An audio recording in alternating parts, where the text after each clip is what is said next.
मुझ तक दिल्ली में पहुंचे, इसके लिए मुझे यहां सभी सांसद जीत करके आए तो बहुत बड़ी मदद मिल जाएगी, ताकि मैं आपकी अच्छी सेवा कर सकूं।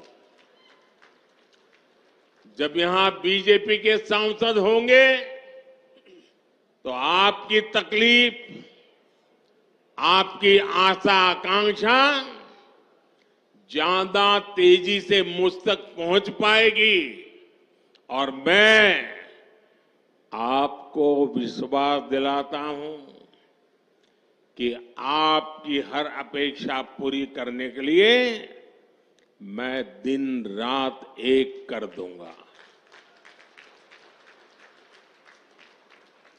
మిత్రులారా, తెలంగాణను దక్షిణ భారతదేశపు ముఖద్వారము అని చెప్తారు. గత 10 సంవత్సరాలలో తెలంగాణ అభివృద్ధికే ఎన్డీఏ ప్రభుత్వము పెద్దపీట వేసింది, ప్రాథమికతను ఇచ్చింది. కానీ గత 10 ఏళ్లలో మనం చూశాము, తెలంగాణ విసురురాయి యొక్క 2 రాళ్ల మధ్య ఇరుక్కుపోయి ఇబ్బంది పడింది. ఒక రాయి విసురురాయి యొక్క ఒక రాయి కాంగ్రెస్ పార్టీ, రెండవ రాయి బీఆర్ఎస్.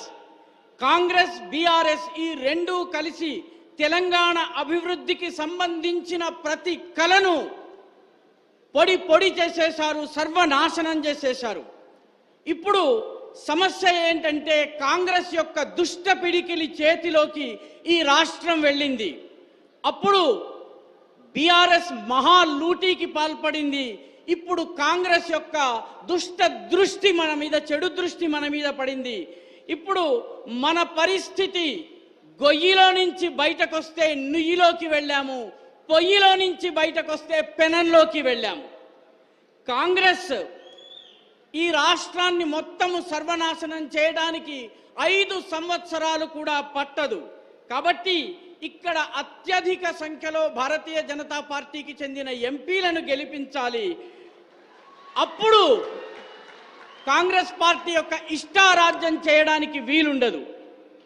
అన్ని చోట్ల కూడా కమలము గనక వికసించినట్లయితే మనము కాంగ్రెస్ పార్టీ యొక్క ఆట సాగకుండా ఉంటుంది. మరొక్క విషయాన్ని మనము గుర్తుంచుకోవాలి. తెలంగాణలో ఉన్నటువంటి ప్రజల యొక్క మాట నాకు నేరుగా ఢిల్లీలో ఉన్న నాకు చేరాలన్నట్టయితే ఇక్కడ అన్ని సీట్లలోనూ భారతీయ జనతా పార్టీకి చెందినటువంటి ఎంపీలు విజయం సాధించాలి.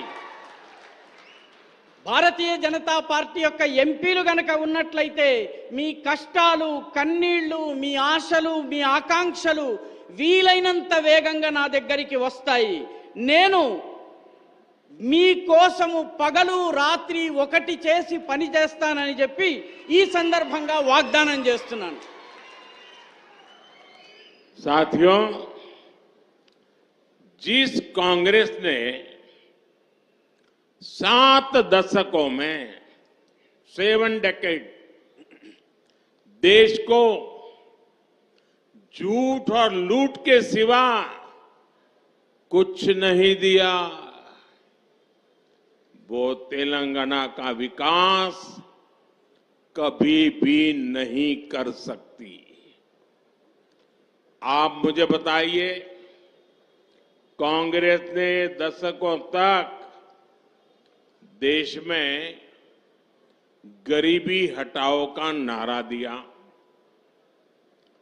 लेकिन गरीब के जीवन में कोई बदलाव आया क्या? कांग्रेस ने एससी, एसटी, ओबीसी को वोट बैंक के तौर पर इस्तेमाल किया, लेकिन इस समाज के हालात सुधरे क्या? बदलाव तब आया जब देश ने मोदी को पूर्ण बहुमत का आशीर्वाद दिया और मोदी को आपकी सेवा करने का मौका दिया, क्योंकि बदलाव की एक ही गारंटी है, मोदी की गारंटी। लेकिन पिछले 10 वर्षों में पहली बार गरीब परिवारों के बैंक अकाउंट खुले, पहली बार करोड़ों गरीबों को पक्के मकान का सुख मिला, पहली बार गरीब को टॉयलेट, नल से जल, बिजली का कनेक्शन, मुफ्त वैक्सीनेशन, ऐसी अनेक सुविधाएं गरीब के घर तक पहुंची।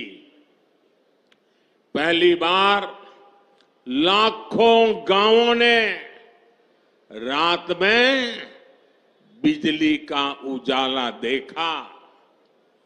इसी बदलाव का परिणाम है कि पिछले 10 वर्षों में